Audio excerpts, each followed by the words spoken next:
നമ്മൾ കേൾക്കാൻ പോകുന്ന കഥ ഭാരത കഥാമൃതം മഹാഭാരത സംഗ്രഹം. ഈ പുസ്തകം അച്ചടിച്ചിരിക്കുന്നത് സൈ പബ്ലിക്കേഷൻസ് പൽക്കുളങ്ങര. ഇപ്പോൾ കഥയിൽ ചോദ്യമില്ല, നമുക്ക് കേൾക്കാം. ദ്വൈത വനത്തിൽ. കാമ്യക വനം വിട്ടു മറ്റെവിടെയെങ്കിലും മാറി താമസിക്കാൻ യുധിഷ്ഠിരൻ ആഗ്രഹിച്ചു. ദ്വൈതവനം അനുയോജ്യമെന്ന് അർജുനൻ അഭിപ്രായപ്പെട്ടു. അതനുസരിച്ച് പാണ്ഡവന്മാർ സരസ്വതീ നദിക്കരയിലുള്ള പ്രശാന്തരമണീയമായ ദ്വൈതവനത്തിലേക്ക് മാറിപ്പാർത്തു. അതോടുകൂടി ഏകാന്തമുഖമായിരുന്ന ആ വനപ്രദേശം ഉണർന്നുത്സാഹം പൂണ്ടു. ഋഗ്, യജുസ്, സാമ വേദങ്ങൾ ഇവിടെ നിരന്തരം മുഴങ്ങിക്കേട്ടു.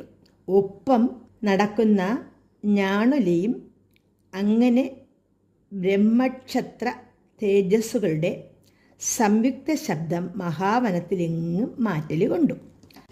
ഈ കഥ പൂർണ്ണമായും കേൾക്കുന്നതിന് ഈ ചാനലിന് തൊട്ട് താഴെയുള്ള ആരോ മാർക്ക് ക്ലിക്ക് ചെയ്യുക. എല്ലാവർക്കും നന്ദി, നമസ്കാരം.